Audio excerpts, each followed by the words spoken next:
IVF অর্থাৎ যাদের বাচ্চা হচ্ছে না তারা আইভিএফ করে, এবং অনেকেই ধরে নেয় যে মানে সিএফসি, চেন্নাই ফার্টিলিটি সেন্টার, এটা অনেকে যায়, অনেকে ধরে নেয় যে এটাই বোধহয় বেস্ট। আবার অনেকে বলে যে ইন্দ্রা বেস্ট, অনেকে বলে সিকে বিল্লা বেস্ট। মানে এটা, আর বিষয়টা হচ্ছে যে মানে আপনি কোন হাসপাতালের নাম জানেন, অথবা আপনি কোন হাসপাতালে ট্রিটমেন্ট করতে মানে আগে আপনার পরিচিত কেউ গিয়েছিল, আপনাকে তারা ওখানে সাজেস্ট করছে যাওয়ার জন্য, এটা হচ্ছে বিষয়। মানে যে হাসপাতাল একজন আগে গেল, ট্রিটমেন্ট করে আসলো, উনি সাকসেস হলো, তার মানে ওইটাই বেস্ট তেমনটা ভাবার সুযোগ নাই।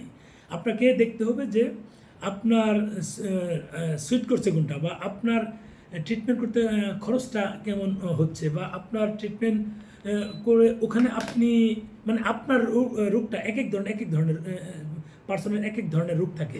আপনার ওই রোগের জন্য আপনি ওই হাসপাতালে গেলেন, দেখলেন যে তাদের চেয়ে আরেক হাসপাতালে ভালো ট্রিটমেন্ট হচ্ছে। এগুলো আসলে কাগজের উপর ডিপেন্ড করে, আপনার পরীক্ষা নিরীক্ষা করে এটা বুঝতে পারে। আপনি যদি আমাদের সাথে যোগাযোগ করেন, আমরা যেহেতু অনেক হাসপাতাল নিয়ে কাজ করছি, অনেক এই আইভিএফ পেশেন্ট আছে, আজকেও দুজনের এই ইনভাইটেশন 2 হাসপাতাল থেকে নিয়ে আসলাম, এগুলো নিয়ে কিন্তু আমরা পাঠাচ্ছি। মানে বিষয়টা হচ্ছে যে আপনারা আইভিএফ করতে চান, যেগুলো নাম জানেন সেগুলোই বেস্ট, সেটা কিন্তু না। যেমন কিছু হাসপাতাল আছে, এটা মানে তারা বলে 1.5 লক্ষ টাকায় ট্রিটমেন্ট হয়ে যায়, আইভিএফ কমপ্লিট যাওয়ার পর 6 লাখ 7 লাখ চলে যায়। আপনারা আসেন, এটা ওপেন বললে তারা আমার মামলাও করে দিতে পারে, সেটা বলবো না।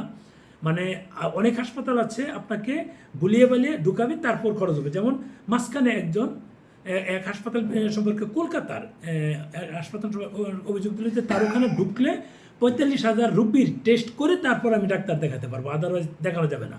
ওই আপার সাক্ষাৎকারটা নিতে চেয়েছিলাম, পরে আর সময় হয়নি। আমি যখন লাস্ট গেলাম তখন কিন্তু এই ঘটনাটা ঘটেছে, আমি সময় পাইনি, নেইনি।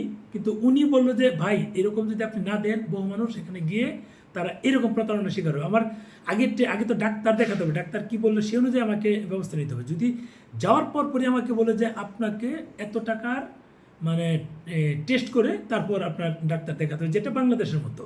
মানে কলকাতায় ওই হাসপাতালের অবস্থা, উনি বললো যে তাহলে আমি বাংলাদেশে কেন দেখালাম না, বাংলাদেশে দেখাইনি এই কারণে যে তাদের কথা হচ্ছে আগে টেস্ট করো তারপর তুমি ডাক্তারের কাছে যাও। ডাক্তার গেলে আগে টেস্ট করে তারপর এই কাগজপত্র দেখে সিদ্ধান্ত নেবে। তাহলে আমার টেস্ট করার দরকার কি? টেস্ট তো যে কেউ কারো করায়, তার মানে আগে প্রথমে আমি ডাক্তারের পেমেন্ট দেওয়ার ভিজিট দরকার কি? আগে আমার মতো টেস্ট করে আমি ডাক্তারের ওখানে গেলাম যে আমি এই করছি বা এই টেস্ট করছি, আপনি রোগ নির্ণয় করে দেন। তো ঢাকায় তো এটা হয়, তাহলে কলকাতায় একই যদি হয়, তাহলে ওই হাসপাতালে আমি কেন যাবো?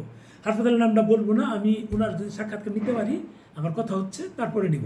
এরকম কিছু কেন বললাম যে আমাদের চিন্তা ভাবনা থাকে যে আমরা মানে সোজা কথা যে এই হাসপাতালেই ট্রিটমেন্ট করতে যাব, এই হাসপাতালে কম বেশি খরচ কী আসে বিষয়, এগুলো আমাদের দেখার বিষয় না।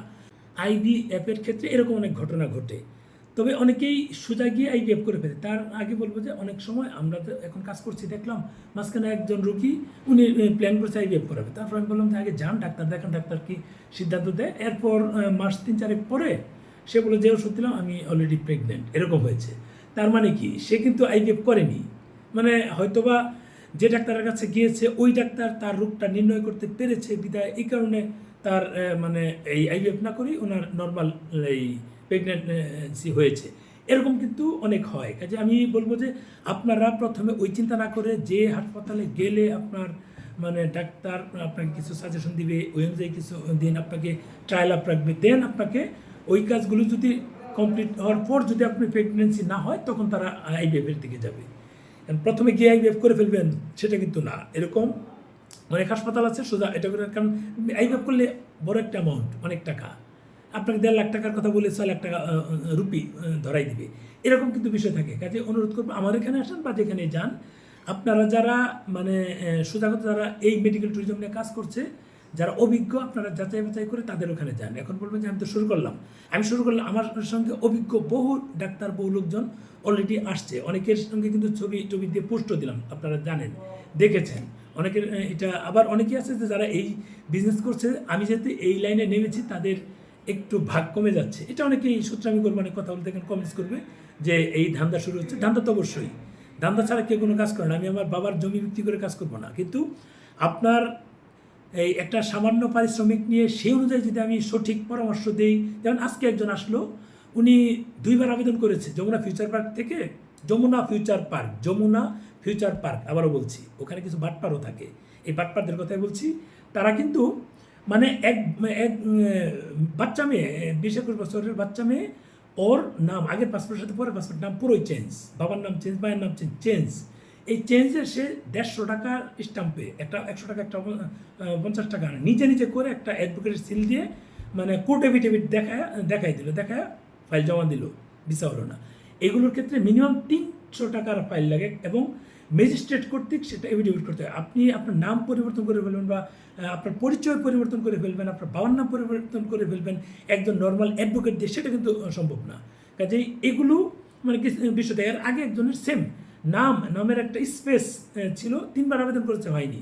4র্থবার আমি আসলাম, সমাধান করতে পারলাম, কোর্ট থেকে এফিডেভিট করলো, আলহামদুলিল্লাহ বিষয় হচ্ছে। হিন্দু এক ভাইয়ের, অনেকে বলে হিন্দুদের ভিসা এমনি হয় না, অনেক কিছু বিষয় থাকে।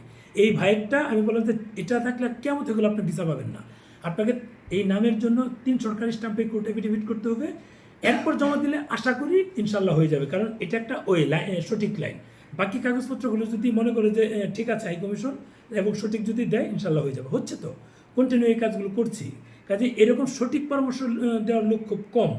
যেমন ফিউচার পার্ক গেছে, ওখানে দালালদের অভাব নেই, তারা একটা লামসাম দিয়ে তার কাছে টাকা খেয়ে তার খরচ করাই দিল। আমি কিন্তু কাজটা করিনি, আমি যে সে টাকা পেমেন্ট করেছে তারপর কাজ ধরে বললাম এই কাজগুলো শেষ করেন দেন আপনার আমি কাজটা দেবো, এরকম। মানে এটা তো একটা অভিজ্ঞতার বিষয়। এখন আমার সাথে অনেক অভিজ্ঞ লোকজন আসে, পাশে একজন অ্যাডভোকেট বসা ছিল, তাকে বললাম দেখেন কি পরে বললো না এটা তো ভুল, এটা তো করা যাবে না।